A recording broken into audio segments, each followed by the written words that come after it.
Fala pessoal, tudo certo? Vamos então explorar um pouco mais de detalhes o que nós falamos no vídeo hoje sobre as refeições livres. Quero trazer aqui para vocês alguns exemplos, lembrando que isso aqui é apenas para fins didáticos, não é uma recomendação de uma dieta, tá? Não recomendo que vocês sigam ao pé da letra o que está escrito aqui, porque pode dar certo para algumas pessoas, para outras não, você pode ter necessidades diferentes ali, tá bom? Então, vamos sem enrolação e direto para os exemplos. Bom, aqui eu dei um exemplo então, para nós fazermos um dia com 4 refeições, ou seja, 3 delas vão ser refeições normais, ou seja, com uma composição normal, e a última vai ser respeitando o teto de calorias. Então eu estipulei como um exemplo 1.200 calorias para um teto calórico. Então como a gente poderia seguir? Poxa, hoje, sábado, eu planejei para fazer à noite uma refeição off, e eu tenho liberado ali 1.200 calorias. Como que eu vou seguir? Imagina que você tem um dia a dia com uma dieta, e você vai seguir ela normal. Então faríamos ali um café da manhã, 2 fatias de pão, 3 ovos, uma fruta, então uma refeição completa, carboidratos, proteínas, gorduras e fibras. Vamos direto ali para o almoço, então nós temos aqui também uma gordura aqui do azeite, 120 gramas de vegetais, compondo saladas, legumes, onde você pode fazer um prato bacana, 120 gramas de uma proteína magra, 100 gramas de arroz branco, 80 gramas de um feijão, então é um almoço aí que vai te trazer uma boa saciedade. Chegando ali mais para o finalzinho da tarde, eu gosto de deixar essa refeição não muito longe da refeição off que você vai fazer, para a gente poder trazer um pouquinho mais de saciedade para esse momento. Então nós fizemos aqui já uma refeição que não é muito pesada, que não vai te trazer aquela saciedade por várias horas, mas nós deixamos ela próxima, tá vendo aqui, 5 horas da tarde, eu vou fazer minha refeição off às 7. Então aqui um iogurte zero, que ele tem bem baixinho em calorias, uma banana, 30 gramas de whey para a gente compor uma boa quantidade proteica aqui também, e 10 gramas de psyllium, que vai ajudar a trabalhar um pouquinho também no somatório de fibras totais da dieta, assim como na sua saciedade. E aí, nós temos aqui a nossa refeição off com 1.200 calorias e um exemplo. Então nós teríamos aqui 3 fatias de pizza e 2 bolas, totalizando 120 gramas de um sorvete de massa. Isso aqui já completaria 1.200 calorias. Então este é um exemplo que você pode fazer de refeição livre, refeição off, no seu final de semana ou o dia que você escolher, tendo um teto calórico de calorias para ser respeitado. O que, no meu ver, é o que faz mais sentido. Porque se a gente calcula a sua dieta e eu te calculo um teto de calorias para refeição livre, você pode fazer essa refeição livre toda semana, que eu tenho certeza que ela não vai te prejudicar. Porque ela está calculada no contexto calórico da semana como um todo, certo? Só que para isso, obviamente, você precisa ter ali uma dieta elaborada para você, para que essas calorias estejam calculadas. Um próximo exemplo que nós podemos ter aqui, vou trazer aqui a próxima imagem, seria também 4 refeições, 3 tendo leves reduções e a última também dentro de um teto calórico, porém com uma caloria um pouco maior. Então nesses casos, para aquelas pessoas que têm um pouco mais de dificuldade em controlar as quantidades, aquelas pessoas que precisam, entre aspas, assim, comer um pouco mais de calorias na refeição off, para ela sentir que ela fez uma refeição e conseguir voltar para a dieta nas próximas, então ao invés de 1.200 calorias, nós colocamos 1.500. E essas 300 calorias que nós adicionamos, nós vamos reduzir ao longo do dia. Então aqui qual que é a diferença? Reduzimos apenas uma fatia do pão do café da manhã, e é importante você não fazer grandes restrições, porque senão isso vai começar a aumentar a sua fome. E aí pode ser que você não consiga ficar só nesse teto calórico e você acabe extrapolando, tá bom? Que vai ser o exemplo que a gente vai colocar na próxima e eu vou mostrar para vocês. Então aqui a gente reduziu apenas uma fatia do pão do café da manhã. Já na hora do almoço, eu aumentei os vegetais para eles fazerem esse volume e troquei o arroz feijão pela batata inglesa, um carboidrato com menos calorias do que o arroz, porém com volume um pouquinho maior ali, que era 100 gramas de arroz, e a gente colocou 150 de batata inglesa.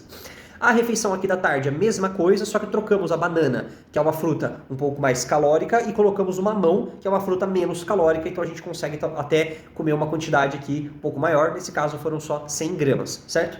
E aí, na última refeição, o mesmo exemplo, a pizza e um sorvetinho, só que estipulando de 1.500 calorias, tá? Aqui tá errado, aqui é 1.500 calorias. Então o que daria isso aí?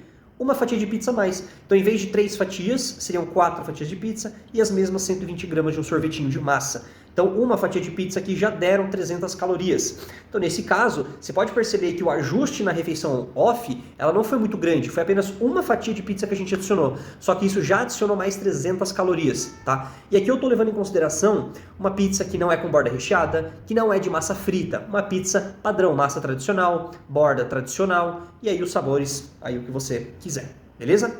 E de terceiro e último exemplo, nós teremos aqui também 4 refeições, 3 com foco em proteína e vegetais e a última sendo livre, ou seja, na última a gente não está calculando teto calórico, tá? Só que o que é importante, para que essa aqui dê certo, você tem que fazer somente uma vez na semana e o restante da semana tem que estar sendo muito bem feito em cima da dieta.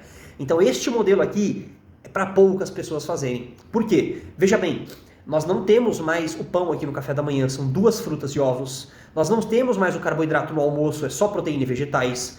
E aqui na refeição da tarde tem a fruta, mas você vê que não são carboidratos como aveia, pão, arroz. Esses carboidratos a gente reduziu e mantemos mais frutas para cuidar do seu intestino, para ter as vitaminas, as proteínas. O psyllium acaba sendo uma fibra aqui também para controlar um pouquinho a saciedade. E aí na última refeição ela é off, ela é livre, ou seja, para você comer sem se preocupar com o teto de calorias. Só que novamente, para que isso aqui dê certo, a pessoa tem que ter muita disciplina. Para ela também falar assim, ó, hoje eu vou comer livre aqui, eu passei um pouquinho de fome ao longo do dia para controlar um pouco as calorias e vou comer mais livre à noite, mas amanhã é dieta, segunda-feira é dieta, terça, ou seja, o restante da semana é na risca. Então a gente vai utilizar essas opções com pessoas que já estão mais avançadas no tempo de dieta ou pessoas que têm uma disciplina muito maior, certo? Voltando aqui para esses 2 primeiros exemplos que eu falei para você, ele poderia, por exemplo, nesse segundo exemplo aqui onde a gente faz leves reduções, a gente poderia estar nos exemplos como, por exemplo, 5 refeições totais em vez de 4. Imagina que nós tivéssemos aqui, além do jantar, nós tivéssemos uma ceia. Então, neste segundo exemplo aqui, também daria para ser, em qual sentido? Eu faço 5 refeições no meu dia. Eu posso, então, retirar a minha ceia e trocar o meu jantar pela off. Ou seja, nós estamos tirando 2 refeições do seu dia para incluir uma, que será off com um teto calórico. Também serviria nesses casos. Porque retirar 2 refeições do seu dia, nós vamos estar fazendo um controle calórico bem significativo. E aí imaginamos ali que você deu 600 calorias nessas 2 refeições. E aí você introduziu uma de 1.200. Só que você já tirou 600. Então essa refeição off, que tem 1.200 calorias, na verdade ela estará tendo um impacto de apenas 600. Então você teve uma redução aí de 50% das calorias totais, porque você reduziu 2 refeições do seu dia, tá? Os números aqui de exemplos. Então também é uma outra alternativa que funciona você fazer nesse formato. Se você tem mais refeições ao longo do seu dia, você pode tirar de 1, 2 dela, para estar incluindo aquela refeição off, e aí você tem um controle calórico muito maior. E nesses casos, talvez daria para ter mantido as 2 fatias do pão integral, talvez daria para ter mantido um arroz e um feijão aqui no almoço, porque a gente teria feito um controle calórico maior por você ter retirado 2 refeições do seu dia. Perfeito? Espero que tenha ficado claro para vocês essas 3 possibilidades que nós temos. Então, uma delas é estipular o teto calórico sem mexer na sua dieta. A outra delas é estipular o teto calórico mexendo na dieta, só que esse teto calórico vai ser um pouquinho maior, e essa mexida na dieta pode ser reduzir um pouquinho dos alimentos de cada refeição, ou retirar uma refeição por completo, tá? 1 ou 2. E o terceiro exemplo, que são para pessoas já um pouco mais com experiência na prática da dieta, é uma redução de só consumir proteínas e vegetais basicamente ao longo do dia, nos vegetais incluindo as frutas, e ter ali uma refeição realmente livre, sem pensar em controlar teto de calorias.